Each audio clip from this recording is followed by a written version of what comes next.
5, 4, 3, 2, 1. It's the Homeboy Etiquette podcast. It's your man at the 5280Q. As you know, I spell my grammar properly. 5280THE. Nigga, you know what? I got that in reverse. Might be dyslexic. Fuck you, Turtle. Hey, this is Kim at the Raw representing KMT Productions. Once again, representing A-Town, but from the D. Just doing our fucking thing out here, ready to get some topics going. I'm going to pass it over to... What's up, bro? What's up, everyone? My name's Pedro, a.k.a. Dro. Just came out here from the East Coast, right out of work and right into the booth. Let's go. What's up? It's your boy, Young Boy from BIAxTrill, Youngins, from the STL to the Co. I'm out here to talk about whatever I can with these dogs. You feel me? Yup, it's Gouda from BIAxTrill, Youngins. You already know what it is. So we got some guests to the Homeboy Etiquette podcast, which is... Oh, shit. They already said the damn name. All right, what's the group name? Because it wasn't the last time I saw y'all. Yeah. It's BIAxTrill, Youngins. Wait, why BIX? Alright, so the BIA is best in America. Okay. And the X is just like the space, but it's a cool looking space, you know what I'm saying? Mm-hmm. And then Trill Youngins. So basically, me and my partner combined our two brands together and came up with that. Okay. We got together. Oh, shit. Anyway, Dope. So how long y'all known each other, y'all two? Me and him? Yeah. I don't know what grade exactly. Probably first grade. Probably kindergarten. Kindergarten. Damn. You're Jesus. in the Ayers class. Yep, it was kindergarten. That's a long friendship. time. Yeah, that's my Yeah. dog. Or Okay, y'all hold can on. even really speak right. I like this whole... What is this over here, Boo? Yeah. So alright, that's my little rap name. Okay. You know what I'm saying? We got some So rapper. we trying to come up with some other stuff, but they so damn expensive. I like your blinkage over there, short. Yeah, these guys over here. Yeah. Oh, they iced out, man. I'm feeling bumpy right now. Yeah, that's what I'm Damn. saying. I'm like, I ain't got I'm just getting off nothing of like work. Like, damn, Yeah. okay. Nah, this We all was clean before. room, So anyway, before everybody got here, we was talking. Pedro, did you call the Uber driver before you left work or after you left the building? Before. Oh, shit. Yeah, you win. No. Wait, no, I thought it was outside. I called him before. It took him a little while. I ran to the liquor store and he fucking pregame. You know what I'm saying? Bro, I got tequila, man. You could have came straight here. Hey, I came straight here, bro, and I was fucking pre-gaming all the way because I'm like, bro, I'm not gonna be the sober gopher while everyone's lit. So I'm like, you know what? Let me pre-game. No, I mean, we're not trying to get lit. We just try to get like a little wavy, you know what I'm saying? Just open up a little bit. Just it makes people real honest, you know what I'm saying? Oh no, don't worry. This tequila makes me get real honest. Shit. Okay, so we're in for a night, guys. Ladies and gentlemen, Dro. He's in the building. Oh shit, man. So anyway, this week working out with Dro. Good workouts, except for I pulled my fucking shoulder muscle outside of the workout. So if you see your homeboy going hammered or doing something retarded in the gym, should you be the one to stop him, or should you just look at him like he'll figure it out later? He'll figure it out later. No. What the fuck is wrong with you? Did it? Yeah, I'm like, damn. Hey, you look like you knew what you was doing. Nah, bro. See, like when you go, looks like they know what they doing. I mean, yeah, but then okay, so here's the thing: is that especially if you're weightlifting, form is everything. Like if you don't have proper form, you will fuck yourself up. Mm-hmm. Like especially after a certain weight, man. And so I've actually gone to do bench press and like almost what you did. Like I pulled my fucking shoulder because I was actually you're supposed to have your back actually pinched in the back, put your shoulders back like this, chest out, and then hold it that way like this. You know what I mean? Because otherwise, if you overextend your shoulders, then the muscle actually just it winds up pulling and tearing. You know what? If you to keep it a stack, I was out for 3 days after that. What? I was so sore. I went overboard. You know what I'm saying? I literally couldn't walk. I was got competitive. No, I was walking. I was waddling to work basically. Penguin walk? Yeah, doing the penguin walk. You know what I mean? But one thing I don't recommend is beer and wings after a workout. It's something you definitely shouldn't do. What? Leave No. my wings alone, nigga. See? Somebody. What? You said He no? agree. I agree with that. I'm just like, Beer, bro. why would that defeats the whole purpose? Why would you go right to the bar and eat beer and wings after a workout? It literally defeats the whole purpose. Well, I like beer and wings. Well, you can eat the wings, but take out the beer because, because after a workout, you already have a lot of lactic acid that's built up in your muscles. So you're basically just adding to the fact that you're going to be sore the next day. You're putting extra acid into your musles. Thank you. Anyway. The wings are probably fine. Good. Yeah, Have you the ever wings, been that's sore after any of one of lean my protein. workouts? Yeah. Straight face. I mean, that means I did my job. D, you want to go with us with the gym, bull? I mean, I overboard too, and then I gotta take weeks off. No, yeah, see, like you can be sore, but not sore enough to where you can't go again the That's next what I'm day. saying. I never like do the right balance. I do too much every single time I'm there. Jesus, man, you're shocking your body, man. Yeah, once your legs start giving out. I'm telling you. I'm like, it's unnecessary shit. Just, Your body will literally let you know, like, yo, Yeah. bro, You time wanna- to tap you out. walk out. Yeah, because you're walking like Bambi and shit on ice. I know, right? Once you're doing the stanky leg, it's like, Yeah, yo, bro, yeah. it's a fucking wrap. Yeah, bro, You don't even got control of your own muscles no more. yeah, like you collapse into the car afterwards, just like shit. So in a situation like that, kind of like lifting weights, where if your friend is doing too much, like in the gym, for example, if they're doing too much, do you tell them you're doing too much? Stop what you're I doing. never had nobody tell me that. I think that it's not going to be too much unless their form is bad, because then their body they'll give out. You know what I mean? And then that's why you just have to have a good spotter there, making sure that you're not doing crazy shit. Dude, like I'll see people on leg press and then they're fully extending their legs on that shit, and I'm just like, bro, your shit's about to snap backwards. Oh, dude, like, you know what I'm saying? Like, that's why you never fully extend on leg press. And like, there are people like that, and I want to say something, but I'm just like, I don't know this guy. You know what I mean? Like, Exactly. and he's gonna be like, who the fuck are you? And like, Or you see the guys on the squat bars, they be doing too much and they be like this. yeah, dude, like I seen that a lot. yeah, man. I'm well into the school of thought that you need to do strength and condition version of training. So like it's slow incremental process. So if you ever had a different situation where your friend was doing too much and you thought, should I let this motherfucker know he's doing too much, or do I just watch? No, let him Hey, kill. Dro. No, let him kill himself. I was doing too much. No, you just watched me. No, you didn't know. What I literally, I was just like, yo, bro, like, I literally asked him all the time, like, you good? You want to stop? You want to keep going? No, I want to keep going, bro. That's on you. You could have just said, yo, bro, I'm all set. I'm like, all right, cool. Yeah. I mean, like, That's on you, bro. You know, should have said something. Shoot that shit. Shoot it. yeah. If you see that, hey, 3 2 points. points. 3 points. Oh well, yeah, it's not for downtown. All right, what bet. about in life? What about regular life? Has there been ever a time where you seen somebody in this room doing too much? I haven't been around you all that much often. You haven't been around them at all, but 1, 2, 3, 4. Have you seen somebody doing too much and you just look at them like, hey, you need to pull back on it? And have you ever been afraid to tell them that? Well, I'm never afraid to tell somebody something, but it's more or less, I just sit there and watch it, and then I watch it playing out in my head, and I laugh about it. so I kind of just let it go. I kind of let it play through, because sometimes that shit's hilarious as fuck.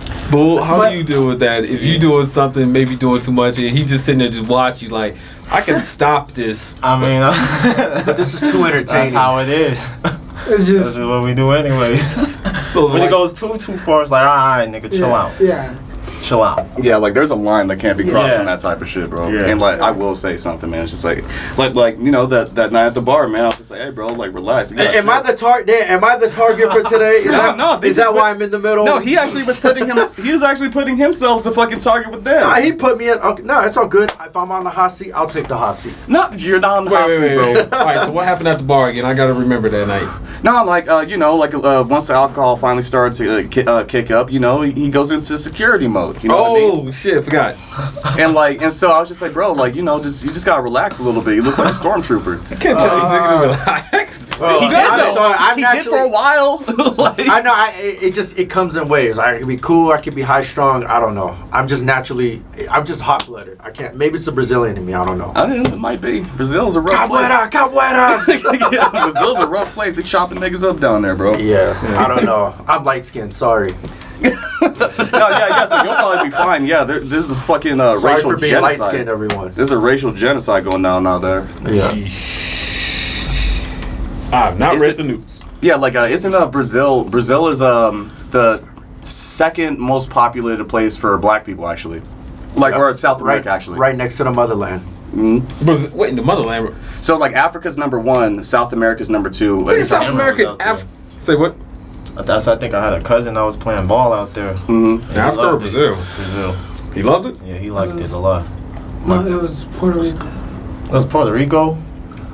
Yeah. Nigga, those two are in two different places on the map. Yeah, that's It's- too. I mean, I do want to go to Brazil, but like yeah, once the fucking conflict dies down, that should be Yeah, tight. you should go, but When not it's right real. now. You should go, but I don't recommend going right Puerto now. Rico. Yeah, I'm gonna give it a few years. But you know what? Listen, last time I went out there, You know what I'm saying? I went out there. My family wouldn't even let me be in the house by myself. Like that's how bad. That's how crazy it gets out there. Like why wouldn't they let you be by yourself? Just because somebody's gonna come in through the window and slit your throat or some shit. Like nah, like dead ass. Shit. I was just guessing. Like seriously, bro. You know what I'm saying? Like that's literally how it was. Jewelry.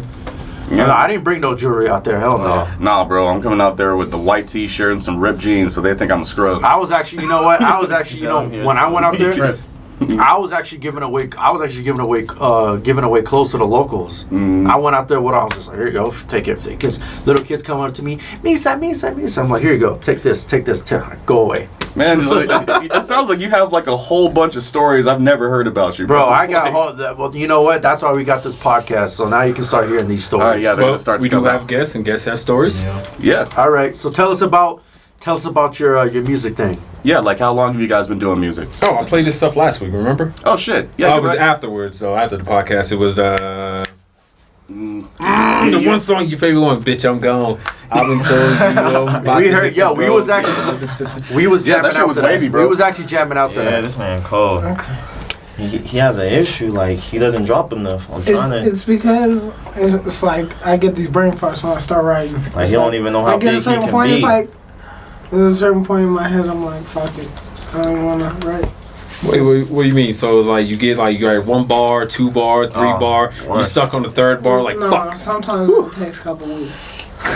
Couple weeks. That's writer's block. That's like hella a writer's block. Yeah, it's just. I'm getting back into it though, and I got some hot shit coming in the mix for real.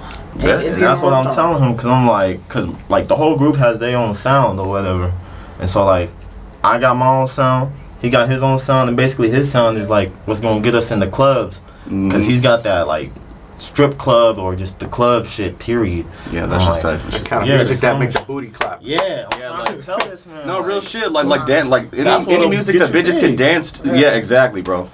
All right, I'm like, you the money maker too. y'all two Yeah, originally real shit. part of a larger group, and then is the group back together, or did it splinter? Alright, so the whole group process was complicated because at first we were a Wolf gang, and so like, you know, when that was going on, it was a whole bunch of like little shit going on. Like we were too young to try to operate a group and shit.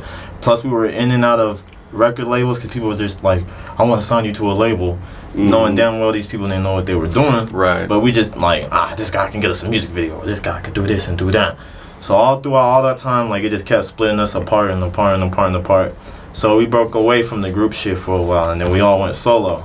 Right. But then me and him, we split and did our Best in America shit. That's what we started, and then my other partner did Trill Youngins. Okay. So he had that going on. And so in between that, I was just dropping my singles and shit. That was when he dropped Bitch I'm Gone.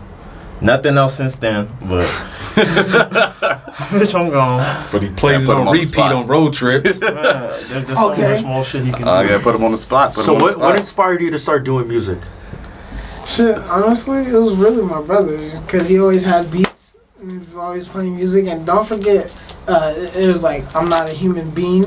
That's one of his tracks. Oh, that freestyle I did. That was. Yeah. There was like this 303. Shout out to Weezy. There was 303. And then there's like a few songs that I liked a lot. And I still try to find a way to get to them, which I will again. So when are we gonna see a Big Brother Little Brother collaboration? I mean, well, we're in the Homeboy. Well, thanks to KMT Raw here right now. We're in KMT Raw Studios. If you ever need anybody to record your stuff and podcast, music, Yeah, I'm about to do a freestyle out there. KMT Raw. It's right here. Engineer. Yes, sir. I do audio engineering, video engineering, and things like that. Music videos. Alright. Yeah, like pretty much anything you guys need, I can handle that. Yeah, he was supposed to do a song with his mom too. What? Yeah, What? she was talking about it. What? They never Explain put it this. on. No, explain this. Time for another sip. Explain this. We get a nerve, man. Oh, I we get a nerve. think it's time for another Okay. sip. He just dropped the bomb on us, bro. You're supposed to keep down the rap. crazy. Yeah, that was supposed to be a that secret, was like, a damn. leak from That's the Hiroshima. mother. Look, see, Matriarch. That's what it's you gotta name that one. just she kept Yeah, matriarch. nagging me, basically. Yeah, that should be tight. I mean, I love her. We all love her. that it'd be hilarious, but you know, She's feel like Lil' Kim. she keep. You don't want to rap. I know. Shit. Yeah, but sometimes Even it's your a mom little rap. extra, you know. I know. And that's where that's the side I'm on. It's the little that's extra side. So like, I'm trying to do something, but then again, I'm like, nah. Hey, bro. Sorry, Mom, if you hear this, but it's just. So I love you. Yeah. I mean, hey, bro. Like, It's like, over there. look, let me find the right song, and then maybe. Oh, that'd be hard. That'd be I tough. said, let me As find in, like, out. what song you would even do with your mother? yeah, that's Who difficult. knows? It'd be man. different if it was on like. the song with you. It'd be like Right. if it's ABC. if it's C.J. Wallace, so Biggie Smalls' kid, and Faith Evans. So C.J. Wallace decided he just wanted to start spitting, and then Faith Evans is his mom, and she just Faith Evans is his mom. She just sings over the hook. That's different. That's cool. Well, yeah. But I ain't trying to have you spitting on the She song. got the first 16. You got the second. Yeah, that's really what it is. Yeah, she wants a verse. And she'll go hard. Don't get me wrong, she go busting the hard. cap in the motherfucker. Bro. She just need her own music. But like, she how would just the need world come to perceive it. that type of shit, bro? Like, That would be very different. it'd be for sure. weird, man. just know You gotta Like, think about the shit that gets you viral nowadays. They're like, Honestly, you're that's right. getting shares everywhere. This man I mean, just but you made gotta a do it on hard ass TikTok song and with shit. his mom. Well, It don't yeah. matter. On Facebook, you blowing up. Nah. You'll be Facebook famous. Facebook Bro, I is met where- y'all's mom. She would make a hell of a fucking drill That's artist, what bro. She will kill You the ain't drill gotta make scene, her a bro. whole artist. all right, Yeah, no. You make her Alright. a artist. Get her in like 2 Chainz. all right. Yeah, We gonna 2 just Chainz did that video. block that out because if she hears this. He's like, I'm being traumatized by the second. No, I mean it's cool. It's just like mine will wild out. But anyway, so I'm talking to KMT right here about doing a 3-project song, and then we've got talking about group mentalities. Like as you enter a group, and then egos get like involved into it. Like for instance, That's what happened. you guys know the Joe Budden podcast, Yeah, right? we just had the same exact And conversation. how he had an issue with his team of Rory and Maul, and he ended up firing him. And those two tried to splinter off. And it went public and all that extra shit. I mean, how do you guys keep in check an ego where you can just keep an equilibrium within the group, of where it's a balance, but I mean, just keep it.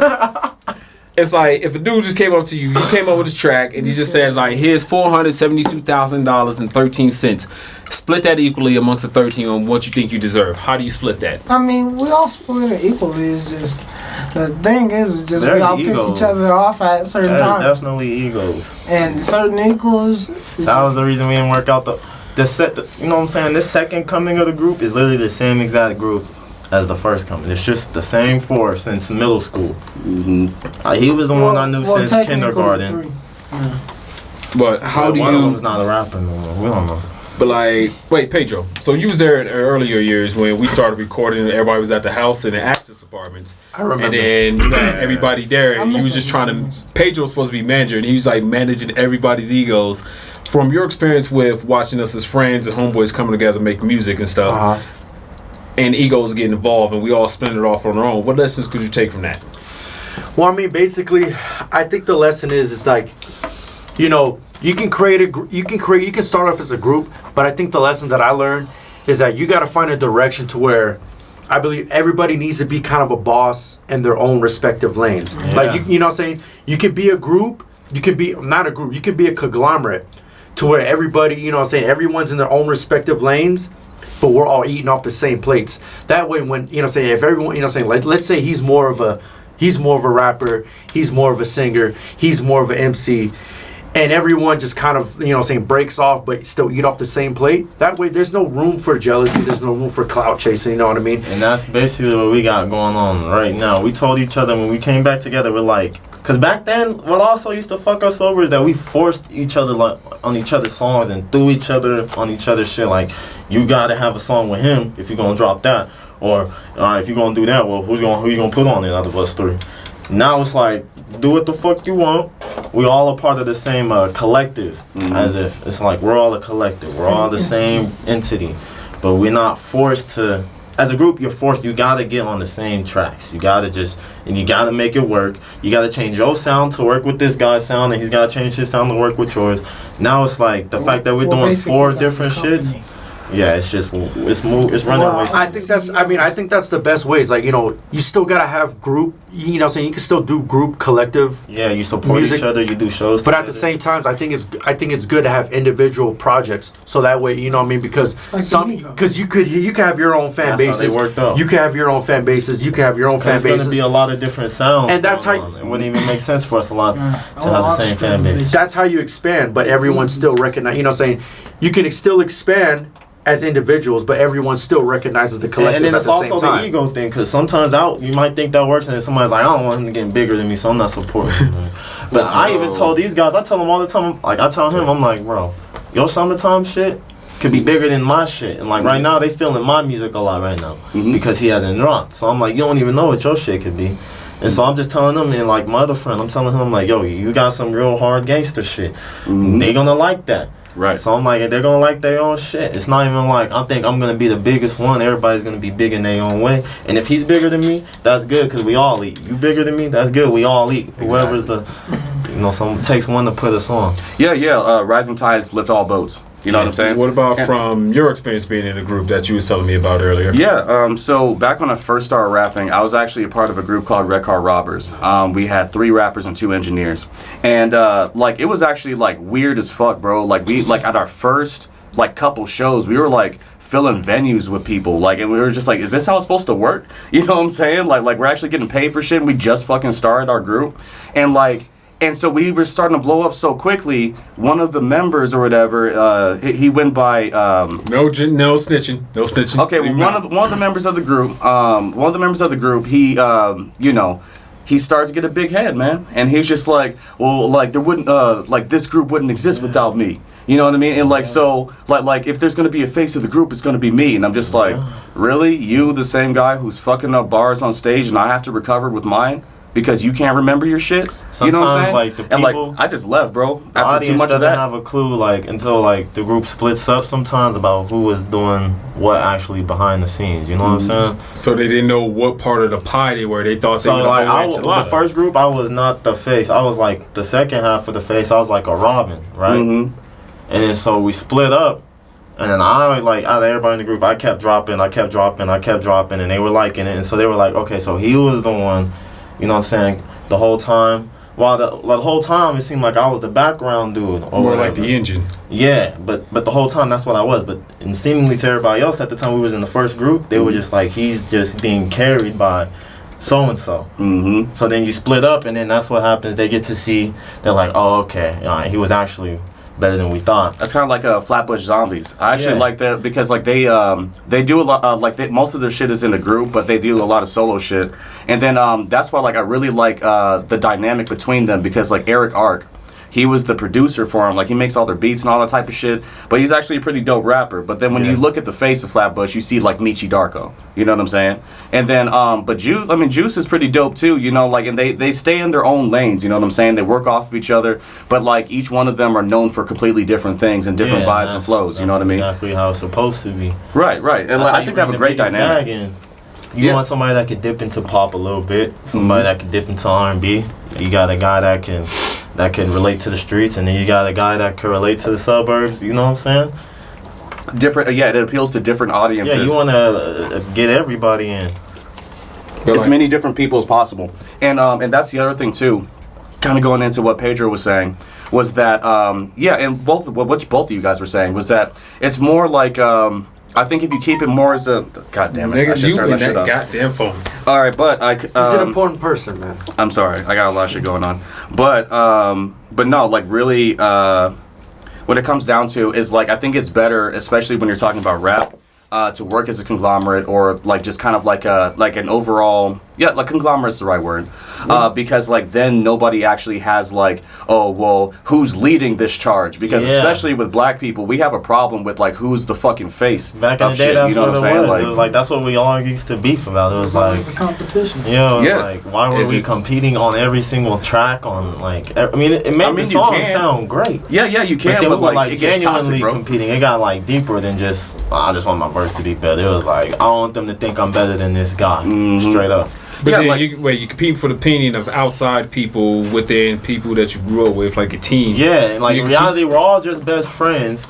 but because of the same goal we're chasing or whatever, like it does kind of. So, how do you guys keep? So you got your inside click there, which is your team, is you four, Yeah. and then you got outside opinion. So how do you keep outside opinion from fracturing the people on the inside?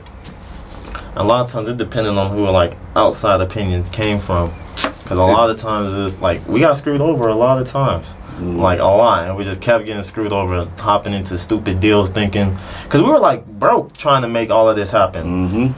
And so, like back then, I was like, man, there's 4 of us, we should be able to get a lot of stuff done. That's what used to piss me the hell off. I was like, there's 4 of us, we should be able to get a video or something. We're all combining our money, but then you realize, you sit back, you're like, damn, we're all fucking broke.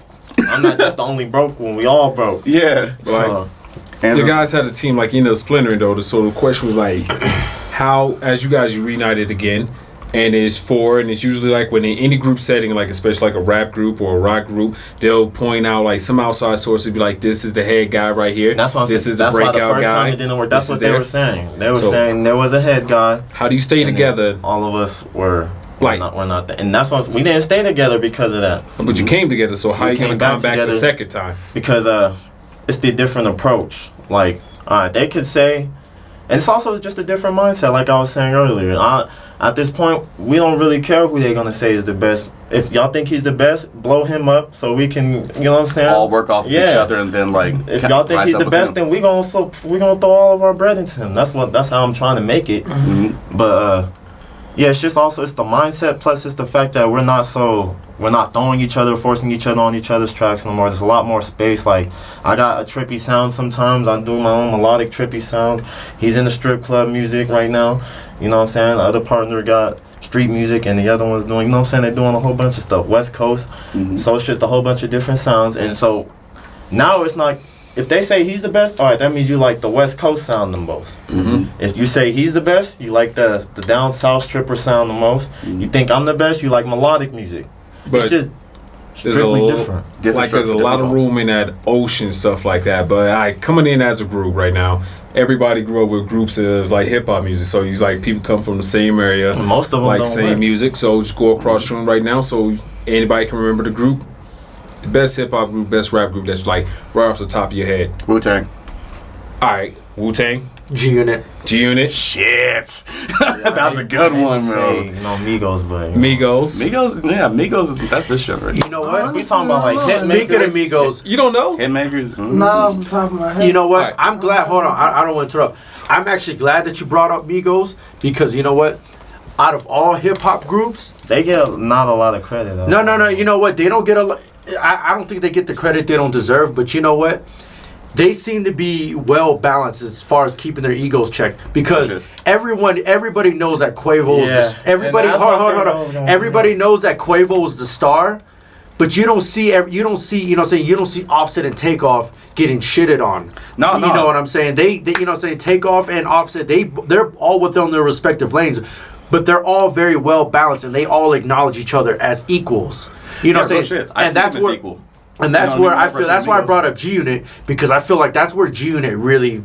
I up? personally, that's where G Unit really fucked up because it was like, 50 Cent, Game, Young Buck, Lloyd Banks, and they were all arguing over, you know what I mean, who was really on top. But at the end of the day, they all needed each other. But they all. So that was a group of what? 5 individuals that split. Wu-Tang Five, is a little more than 5. G It's- Unit was a lot. G Unit was more than 5. It's But like a lot. But how did Wu-Tang Clan versus G-Unit stand up against the test of time as a group? You know what? Honestly, I think it comes into the ego thing, and they're the iteration of rap right before G Unit popped off, and like there's actually unity. There is actually a sense of unity between MCs and the market that like it's the same exact reason why rappers exist, like coming off of the backs of DJs. You know what I'm saying? Like once money starts to get involved, and then fame gets involved. You know what I'm saying? Like if you're not like. They basically have like a brand. They have a brand loyalty. So like they weren't about what rappers are doing what. They were about we're this group, and this group is what's going to be famous. You know what I mean? They have, what, 15 niggas, bro? Like, you know what I'm saying? Like, and like, nobody, like, everybody knows, you know, Method Man and Redman. You know what I mean? Redman was not a part of Wu-Tang. He was X-Clan. X-Clan, my bad. Method Man, my bad. But, like people know Method Man as, like, one of the faces of it, but, like, nobody gives him any more credit, typically. Like, I don't think so. Like, I just think of, and whenever I see Method Man, I just see Wu-Tang. Right, you know but recently, Wu-Tang Clan had, like, there was, like, an issue. It seemed like everybody was going at the RZA for the way he managed the last album, like that album that Martin Scarelli or some shit, Farmer Bro. I can't remember his name. So Farmer Bro bought the Wu-Tang Clan album for $1 million. $1 million? Yeah, wasn't that not too long ago? That was a few years ago. That was a few years ago. So they came out against it. Like there's like we wasn't even really a part of that one, and then there was an album after that one, but it was that huge ass album that kept getting circulated because somebody got arrested over that shit. Or like it was a lawsuit. It was I thought it was a lawsuit. It was a different lawsuit. So he was the one that bought the album for $1 million, but what had happened was his pharmaceutical shit caught up with him for his legal practices, gouging up the prices, and then they just took his ass away for that. Okay. Shit. But the thing is, I think one thing everyone has to recognize is like, no matter what group, conglomerate that you're part of, there's always gonna have to be that one person that stands out that represents the whole collective. There's always gonna be that figurehead or that president. Every single one. It's inevitable. There's always gonna be that one that stands out, that one that kind of represents everyone. But people understand, like, okay, if he's gonna be the president or the mascot or the face, as people have to recognize that. As long as the thing is, as long as everyone's eating equally, you leave your ego at the door. Yeah, you all get to eat. Leave your ego at your door. As long as everyone's eating. And honestly, the fans decide. You know what I'm saying? Yeah, it's not even up to us. We might think we might better music than so and so. It's what they want to hear. Right. So that's what we. What you got on this one, short? Well, do you agree? Disagree? Like, what are your thoughts? What was the question?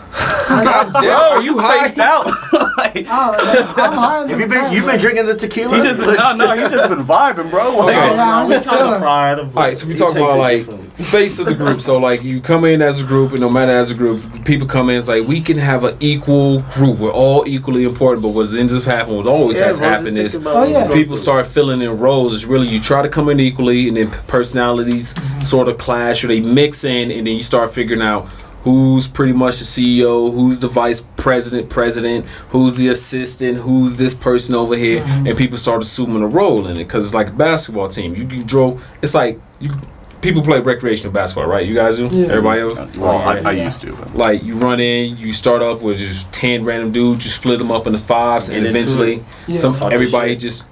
Somebody's a point guard, somebody's a shooter, like they just go into their natural places. Yes. Yeah. And I think the most important thing is like Homeboy said, Bull. Yo, it's literally on his neck. like Bull said, sorry, the tequila started to kick in. My fault, bro. Like Bull said, keep your ego at your door. Real shit. Keep your ego at your door. Keep your ego at your door. As long as everyone's part of the same team, as long as everyone's eating. It's even more than that too. It's like also like so you leave your ego at the door, and then you come in and you support each other. Cause some people just I'm gonna leave my ego at the door. I don't think I'm the best, but I'm gonna let them do them. Do you guys remember that issue? So when it was MMG. So Meek Mill had an issue, and he's like, this nigga Wale a clown. He's not MMG. He's not because Wale wasn't supporting his music because Meek was on pills, but he felt that Wale wasn't supportive of his projects and the promotion of them. And that's because they was under the same. Well, I mean, I wouldn't go that far to, you know what I'm saying. I have to go and dish you in front of everybody. Like the Drake situation with the Meek. Yeah, like called out Drake. I went public again. I don't like to even make it public that I got disrespected. But it's like when Meek was wilding out like that, and then come to find out, you go through the records, show the video, you see Drake rocking the free Meek Mill shirts at his shows, and then Meek just decided to turn left on him and act a goddamn fool like that. I mean, Drake is a mastermind at fucking with your head too. What? He pisses off a lot. He knows how to get. He knows how to get under your very skin. Calm, just cool way. He just pisses he's dismissive of your entire existence. Like, he's just like, what the fuck are you? You're not gonna respond to me? Well, shit. When he did respond, imagine how pissed off Pusha was. He was like, first off, say something. wait, hold on. When he did respond to Meek, he responded with one song charged up, and then after that, it was back to back, and that shit just murdered. Like back to back's a fucking classic. Bro. I don't think Meek Mill ever fully recovered from back to back. No, he lost Nicki. He's going down in history. Drake told him he was gonna lose Nicki, and he lost Nicki. Okay. Bro, yo, that's gonna haunt me. All right, well, Nicki low key liked Drake anyway, bro. She was gonna go to his fucking was in the friend zone. I guess. No, dude. I promise you they smashed. I promise you they smashed. At least. Hold on. She didn't make it public? On the song only, she says, I never fuck Wayne, I never fuck Drake. All my life, man, for fuck's sake. Nah, I don't believe her. I don't believe her. Do you know how incestuous this fucking business is? She slept with a lot of people. Trust. I don't know that. Her baby daddy's a fucking child molester, nigga. You think she ain't gonna fuck Drake? Are you serious? I'll applause on that one. Studio night, liquor. That's all they, you know what I'm saying? They got the top exquisite shit. Celebrities get wild. I'm not there. I can't verify it, and I'm pretty sure there's a whole lot of stuff. I'm not judging her. I'm just saying she fucked that nigga, bro. I promise you. You can't verify. We can't say it's a statement like that. We can't verify it. Allegedly. And even if she did. Grown ass goddamn adults. You can't confirm nor deny it. Yeah. I can neither confirm nor deny. But getting back to the subject we were just talking about, I think the difference between, because I was thinking about what you were saying, the difference between G-Unit and, in groups like Wu-Tang. I think that the problem with a lot of groups, especially with you guys, is that feelings get involved. Like you need to approach the entire thing as a business. Everybody has a delegated task. Everybody has to have a delegated task. Be like, this is your role no matter what. If you happen to become the face, cool. But I'm still gonna do my fucking part. You do your fucking part. We stay in our own lanes. Yeah. And then honestly, because drawing up a business plan for you guys, in a plan of attack will really keep things in perspective, because then the emotion is taken out of it. You know what I'm saying? You have to do it off the rip. Yeah, you really need to approach it as soon as you possibly can. We're here to make money. Like the example I was talking to Q about earlier was Metallica, the rock band. Now they're still doing music to this day. Been doing music for almost 30 years. And they fucking hate each other's guts. But they have the whole time. But they stay together because they have a whole clan-based fan base. You know what I'm saying? And they have mad money coming in. So they're like, fuck you, literally saying fuck you while strumming the guitar and shit. Real shit. They hate each other. Wait. But they know how to separate honestly, business and friendship. I think it's I think it's more of a brotherly love at the end of the day, but they just vent it. You know what I mean? They literally have openly said they hate each other.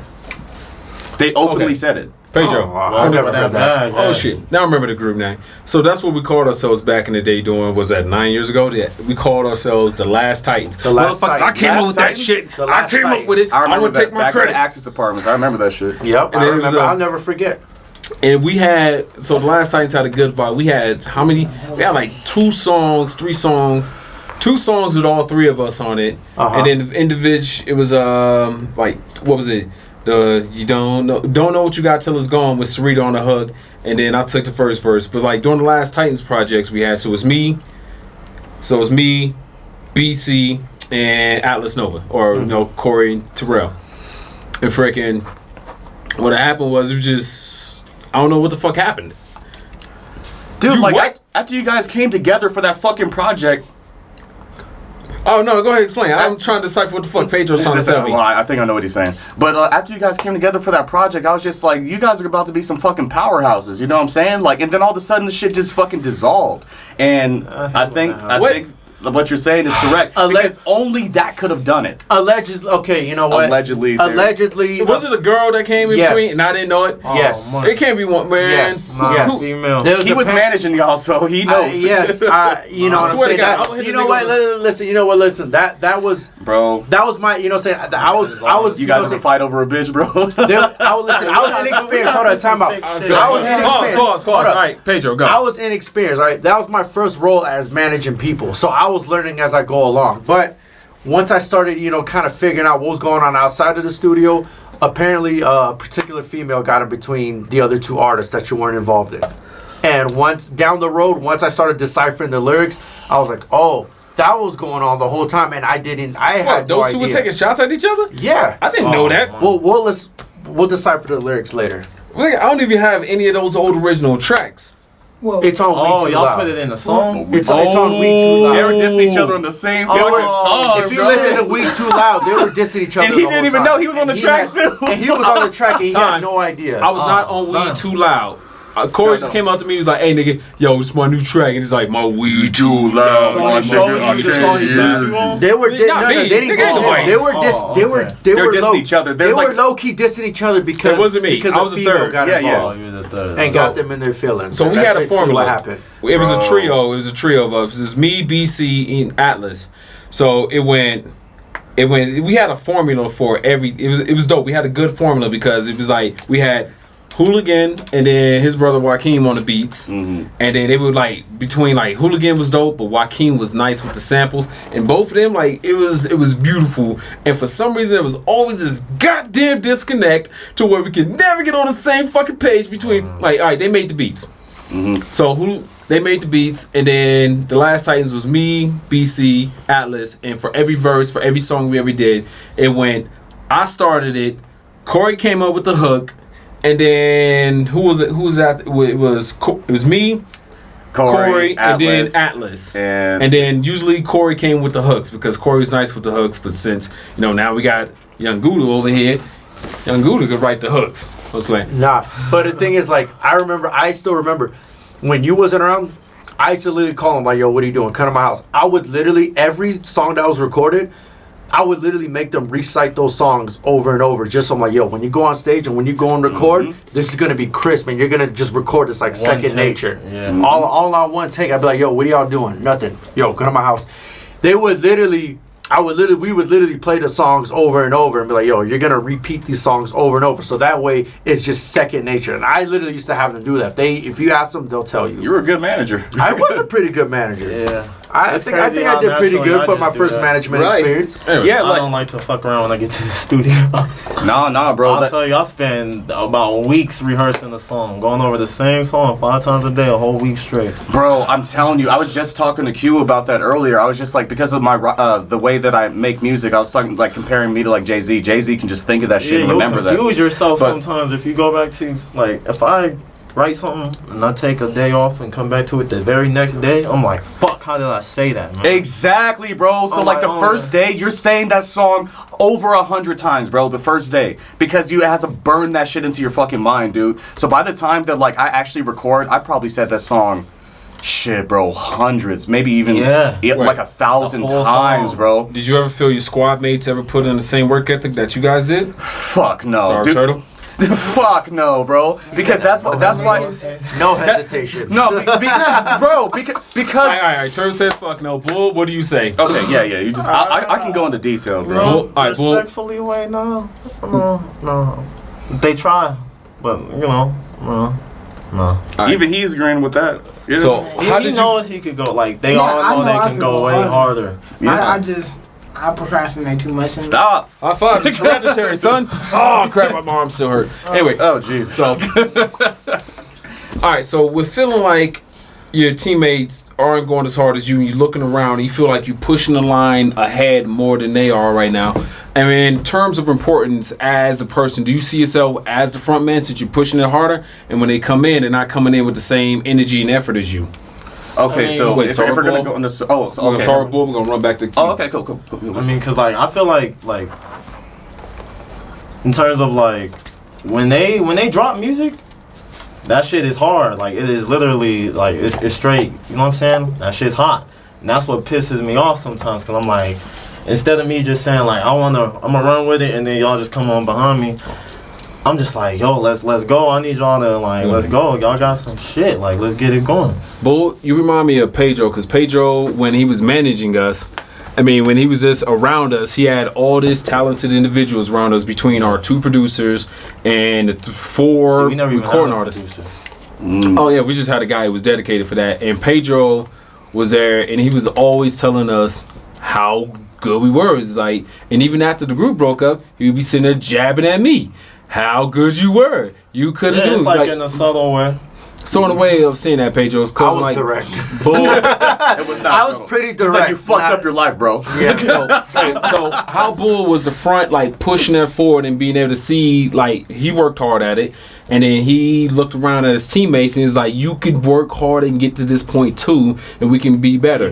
Pedro, you're coming from, so he's like, would it be the running back of it, handling the ball, he's running up the middle, and he's looking left and right, and he's like, my blockers could be up here, this guy could be up here.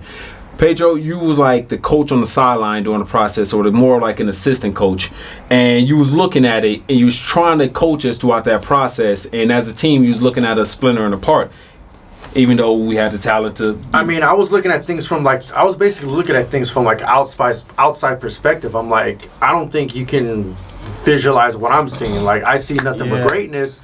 They don't but even see what you see. You don't see what I see. I'm like, yo, I see greatness, but it's just like, I felt like I believed in y'all more than y'all believed in y'all. And that, you know what I mean? That's basically what it was. I'm like, I feel like You broke his heart, man. Yeah, bro. It was sad. No, it literally broke my heart because I'm like, bro, like you guys can literally take over the Colorado. We could be scene. rich. Right. Especially, You bro, guys- like that We Too Loud song slapped, bro. Dude, that It takes one fucking song, bro. that's all it fucking takes, bro. Like if even like If there's a group of 4, one of us can make that fucking song. exactly, like you guys have like so much talent between you, it only takes one to pop, man. Just one. But everybody wanted to be that one. And That we like, one, so we was yeah. like Highlander. Wait, do you guys know what Highlander is? I don't know. Alright, Old ass movie. So basically, Highlanders movies, like there's only a limited amount of immortals on the planet, and when an immortal comes across another immortal, them niggas have to fight. They have to fight to the death, gotta eliminate and you can each other. only an immortal could kill an immortal, and so you got a group of motherfuckers feeling like they're immortal, and at this point, being the point man, the head guy, the head honcho, or the breakthrough of it all, is like a battle of immortals. And Turtle, what you got on that?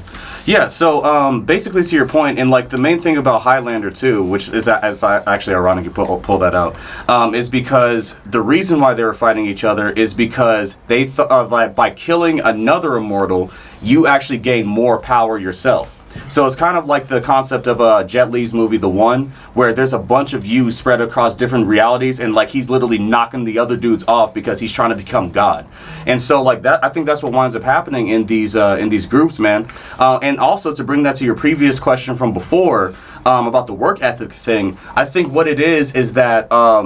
Yes, there's always going to be somebody who's working harder than the other people. And like, so the way I personally addressed that, or not addressed it, I basically looked at it like my work is going to speak for itself. And I'm going to let the fans decide. And so like, you know what I mean? And That's like, what I was saying happened a little bit. but my homeboy, he got upset about that because the fans did decide and they like me. And like, and he wasn't having that shit. You know what I'm saying? Like, The game. I had to leave, bro. And ironically, there was a girl involved in that shit too. Jesus. There was a girl involved in that. Dude, one of our producers had a sister, and she was fucking with me heavy. And one of the other rappers on the team, he was like simp mode, friend zone for like 8 years. And I was just like, she ain't fucking, she ain't fucking this dude. She was in my fucking like DMs and shit. You know what I'm saying? And so. The other guy, the one who was trying to be the face, he was just like, "Don't do that to my bro. Like that's disrespectful, man." I'm just like, "Bro, she likes me." And then like, you know what I mean? And then so like he was just like, "No, you have to either choose the group or choose her." And I'm just like, "How about I choose neither?" And I just bounced. Like, You chose you. You chose you. You know what? yeah, That's I was just, I'm not respectable. dealing with this fucking drama, dude. Listen. Anyway, so I got a question for my brother. Hey, hot So seat, right now- hot seat. So, Bull, you remind me of, outside of musical talents, you remind me of Pedro. Because Pedro's sitting there like jabbing at me the way you be jabbing at Gouda here, sitting there. Be sitting there like, dog, you could be put in work. Where's your music at? You have this music sitting here, you can be good if you just You work can see at the it. pain in his eyes right now, I'm bro. like, bro, I don't even gotta be on your song with you. Just do that shit. You take this verse and that verse and hog the whole verse up, because sometimes he wants a feature. I'm like, man, do your own. Do a song. So You. I feel like it's like, why do you? Fear of success, man. Why? It's gotta be. Is it a fear of success? It's gotta No. be. Then what's holding you the fuck up, bro? No writing. I don't want to write. What? I got you don't want to I write. actually have a great tip for that. See, I ran into writer's block a lot when I first started. And the key to do that, literally just keep writing the first very thing that comes to your mind, no matter how garbage it is. This man is You run all the garbage out of your system. What's up? This man freestyles like out the ass all day, and then I'm like, when it comes to writing, The freestyle on the fucking track. Somebody come up with the hook. He's like, I got another You hook like done. freestyle 16. Bro, that's all I want to do. Freestyle 16. You just wanna Somebody does a freestyle? hook. Freestyle 16. Sometimes that's how I just want to start it off so I can at least get the rhythm because You may be a Jay-Z type then. Like when we're You probably gotta do freestyling bars. together, Wait, we create like a masterpiece of a song that's like raw, split an image, and then like once we go to write, I just Maybe you're just don't I like heard that. Lil, you know Wait, what? Pedro. I heard that Lil Wayne's kind of the same way. Yeah. That he wouldn't really write. He would just write like little things here and there, but it was all just right off the top of the head. And I heard that Lil Wayne is not Jay-Z, really, same thing. Jay-Z, even T.I. I heard he's the same way as well. Yeah. Wait, so remember the songs I played you last weekend, right? Yeah, like you played a And lot. You remember my the engineer that I mentioned, right? I can't recall. Nick Nordoff, Rusty Sun Audio. Nick Nordoff. Why didn't I remember? That's So alliteration. Nick we were Nordoff faded. from Rusty Yep. Sun Audio. So during the time when I was recorded all those songs, and then like Gouda had heard those songs, it was all my time from working with Nick Nordoff with Rusty Sun Audio because he would have me. I would come in and I would just be fresh. I would just freestyle it, and then we'll pick a word, pick a term from it. We'll pick a bar, and we'll go from there. So we'll spit that bar maybe over and over enough till we get it right. And if I didn't have it pre-written, which I never did, I sometimes started it.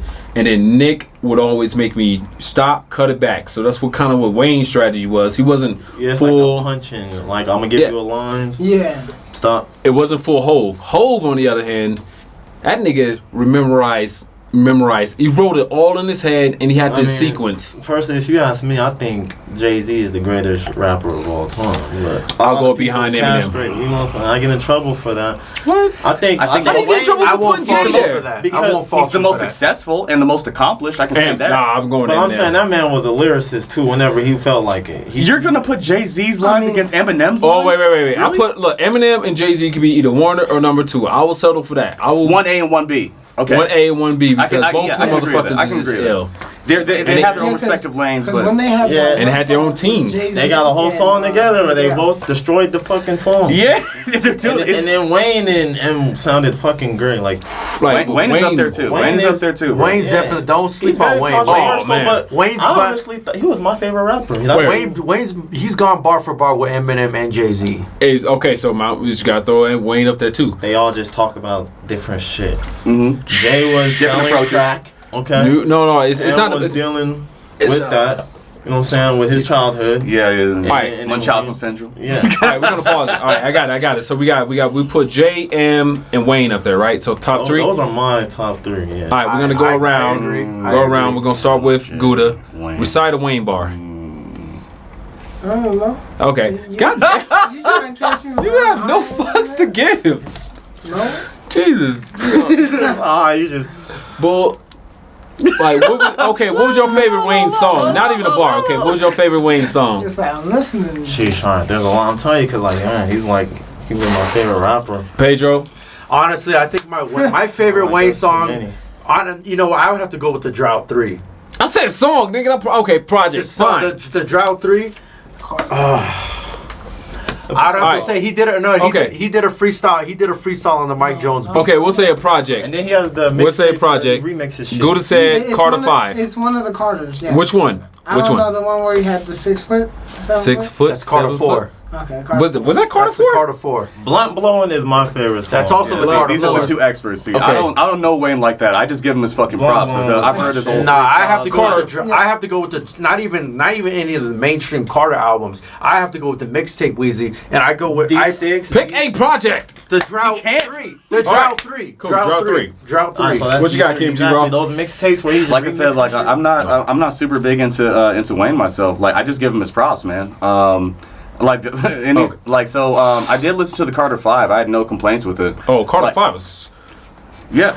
Like it's just like for me personally, Hey, dude, and that's another thing too, is that like fucking honestly, I try not to listen to artists so much anymore since I started making music. I actually wind up like ostracizing myself from music for the most part. I come out and listen to hits now and there, but like I try not, like, because I don't want to spoil my own individual thing. I know I listen to myself a lot. Well, like when I be shitting on myself, bro. Like, wait. So as 4 recording artists in here and a manager.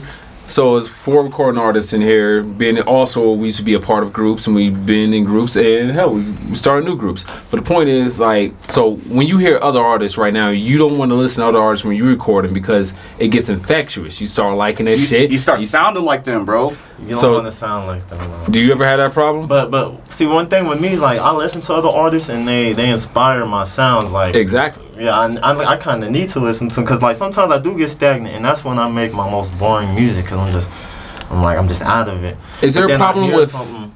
Like there might be a melody that I like, one little piece of the melody. It might be like the first bar of a melody, and the whole song changes. But I'm gonna take that first bar of the melody because I like that melody, the first bar, and make that, I'll turn that into its own shit. You know what I'm saying? Capitalize off of that. Now I got my own. Oh, I feel you. So when you hear another artist, do you ever just feel like their inspiration starts bleeding into yours? You don't want to have them influence yours like that, even though you really like this stuff. Well, yeah, it's more or less like mellow music and stuff. Like when I'm listening to a bunch of chill music, it's because now I can't really like try to make with my heart stuff like I used to. Like, yeah. And now I'm just like, I'm kind of just. It does fuck with your lane of music. Yeah. It does, and that's the exact point that I was making. Is that like I try to keep up with music as much as I can, but like I try not to, like the majority of the music I listen to is like instrumentals. You know what I'm saying? And like and it's because like if I listen to this person too much, then I notice in my writing it changes, and sometimes it's not a bad thing. You know what I mean? Like, so for example, like when I first started rapping, like I had more of like a boom bap 90s kind of feel, right? Yeah. Like listening to like Big L and shit. You know what I'm saying? And like so like that's one of the greatest. Right. Yeah. And then but like I keep up with the times just to understand what's popping right now. And like, can I make some adjustments to sound a little bit more like modern type shit than I sounded before? What I do. So like, you know how right now in modern music, the radio hits are the melodic songs with rapping on the verses. They can change. Sing rapping. They can change. It's the melodic ass hook. Like think about Roddy Ricch. Everybody that's like making Roddy Ricch, he surprised the fuck out of me. They're melodic as fuck with a catchy hook, and then you get to rap on the verse. And so like, what I like to do is on the verse, that's where I'm gonna get all lyrical miracle with you. You know what I'm saying? All right, dog. First off, we gotta retire that damn term. Lyrical, miracle, spiritual, individual, some shit. Anybody says that shit as a rapper, you get RKO'd by Randy Orton himself, and it's coming out of your healthcare. I can't disagree. Because that was one of my first freestyles I ever wrote. I had lyrical, miracle, spiritual. I had that shit. Okay, let me ask you. Okay, as artists, I think this is something really important. What are your strategies and approach as far as marketing and getting yourselves out there? Like when you want to reach out to a particular, audience, what is your strategies? Like how do you get yourself out there? Yeah, like are you doing labels or? Well, it's because like when we're like on Instagram and stuff, you can use all the promotions, and little did you know that like. When you use like about $20 within the span of 5 days, you could get up from between 2,500 people to 5,000. Oh yeah, Facebook, Instagram marketing, Google AdWords. It's just all you gotta do is you want to drop that bag. You okay? Yeah. $200 can get you about 100,000 people just to see your shit. That's all you want. Yeah. A lot of people are paying for bots. I don't want a bot. Yeah. I want to reach real. All right, so let's say. You know what I'm saying? I pay 200 to reach 1,000 people or whatever. I don't know how much the shit is. 200 gets you way more than 1,000 people, but you want to reach that many people. Let's say I get at least 250 people to come follow me. You know what I'm saying? A quarter of that. Or even less than a quarter, I got 100 new followers. You know what I'm saying? That's way more than I had before. Yeah. And so that's the biggest thing. You just want to keep paying to reach that. And that's where we've also been slacking. Yeah, I just now started trying that shit. And that shit worked. Yeah, like, and I've actually been doing a lot of internet marketing research myself. I can help you guys out with that. Yeah. But just as an example, I had a music video I released a few years ago called Befriended. I showed it to these guys.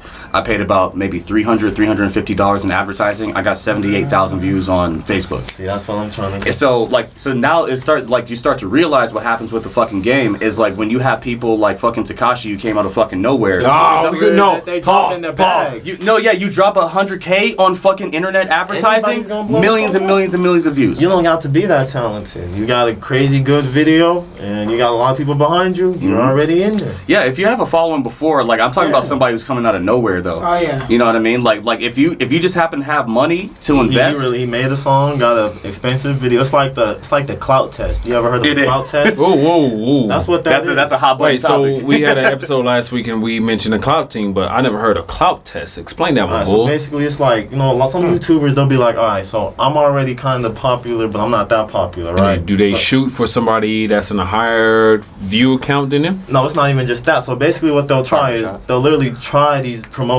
these promotion methods they can get into, and they drop a lot of, because YouTubers, they just make a lot of money, so they'll drop a lot of money. See, there's a YouTuber named CJ So Cool that even did this shit.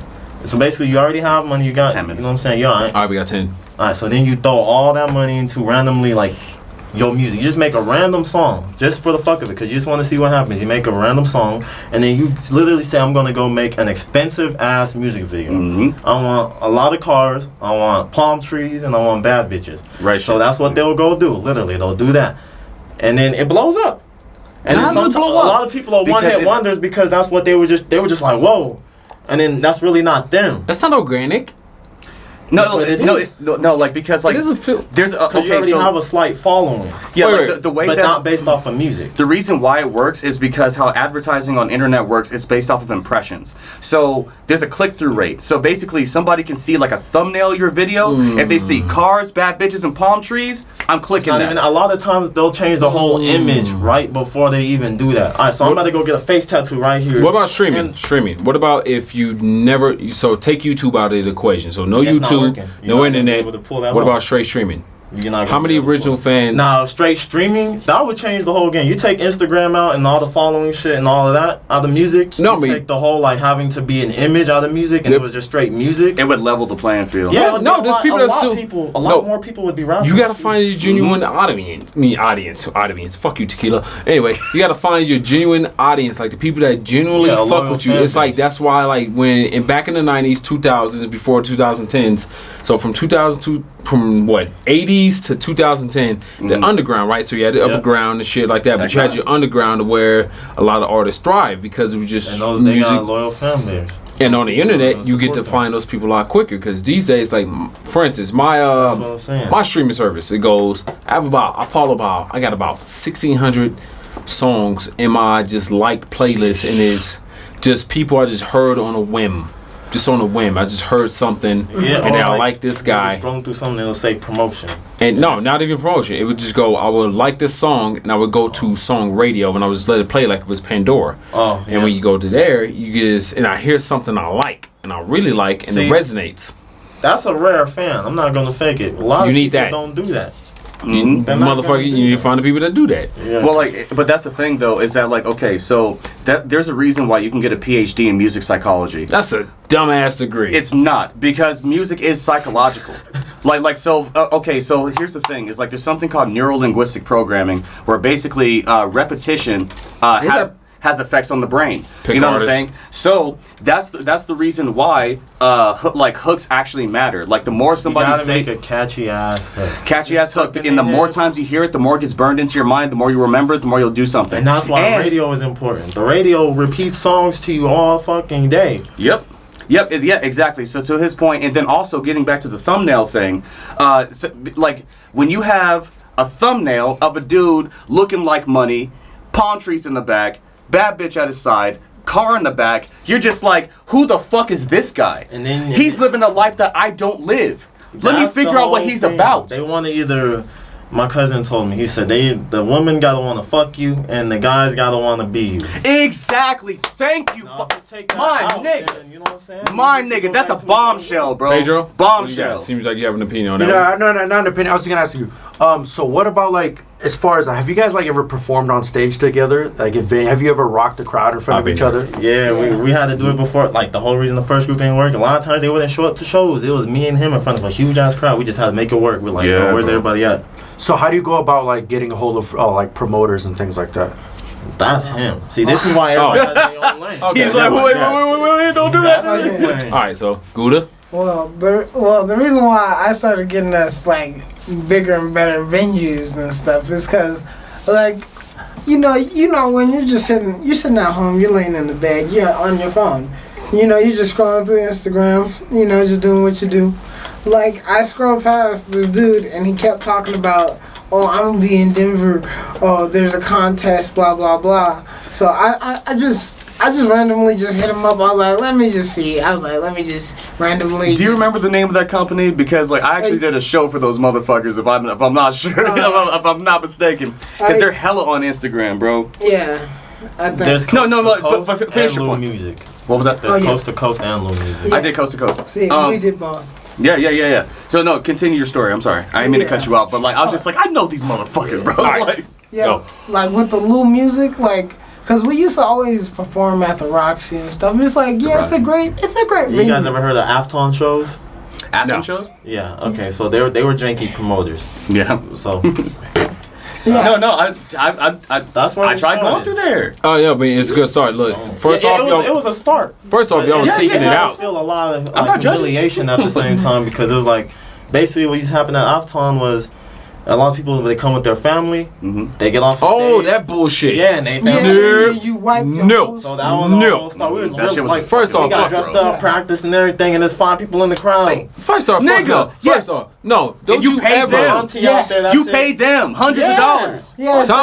Time's out. Yo, if anybody ever asks you to bring people, like, look, first off, your music itself to bring people. Focus on your craft, put it on the internet like that, and just generate an interest that way. Go through your SoundCloud statistics, go through your Spotify statistics if you're directly linked with them, and go through your statistics, your Instagram demographics, who they got views at. So you're gonna have access to your SoundCloud, you're gonna have access to your Instagram. Look at those two, see how they overlap, figure out which is which, what is what, and then see if you can just pull people that way. And you just gotta draw a fan one by one. If you're dedicated to the craft, one by one. If you're a group, you can conquer a lot more ground with a group, but also you got to check egos. So like I got to check egos with my brethren here for the Homeboy Etiquette podcast with Cam T Raw and dro.p. Shout out to KNT Productions.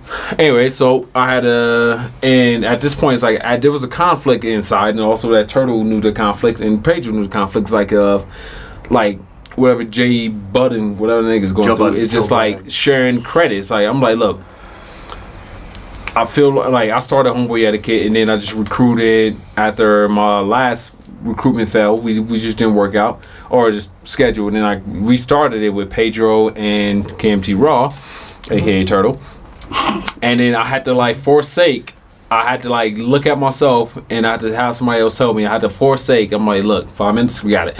So I had to forsake it. I'm like, look, I'd rather split the shit all the way equal with my guys and then be able to continue the shit and laugh and joke with my friends. I'll take a loss of credit. I don't care if I do the most work out of it all. I'm like, look, I love the work. I love what we do. And even if I'm sitting there doing 95 or I do 12% of the work, no offense, my bad if I do 12% of the work on some projects. I'm just it's I'm just working that already, bro. I would rather split it equal and continue it all, just to laugh and joke with my boys. And we bring other homeboys in here. So with Homeboy Etiquette, it's like right now as Homeboy Etiquette is, it's gonna be an equal adventure. Go Team Venture. I don't know how this was gonna affect like you guys. Like for any project I do, I'd rather it be just an equal adventure because I want to continue it on, because the process of the work is the funnest part of it. Yeah. Fuck the money. I mean, don't get me wrong. Like, if any promoters are hearing this shit, nigga, I'm charging you up the ass. Go fuck yourself. Us writing in the basement, freestyling in the basement, it's a lot funner than when those you memories take it to the stoop. Like you seen fun, but real it's a lot funner when you just down there freestyling it. You high as shit. Wait, have you seen the Wu-Tang Clan? Like and on the what was it? Hulu or Prime? Netflix. Like, I don't know. I've never seen it. Netflix. That shit was good. It was good. But I read a couple of their books, and it was like I read a lot of books of creative projects. Wu-Tang like that. And I actually stopped. Like my Wu-Tang was the ASAP Mob growing up. Oh, ASAP Mob was the biggest thing for us. But and that's how we're trying to be like an entity. Like They all do their own shit. Exactly. If I'm on a project Wu-Tang with a crew, ASAP, and I have a crew, whether it be these guys or I do a musical project with just me and KMT Rob with Pedro managing, I'd rather split that shit all equally ways, no matter how the work gets done. As long as the work gets done. See, as a group, that's a whole nother thing. Like, you guys would all invest into each other's shit because you guys are all a part of the same shit, right? Mm-hmm.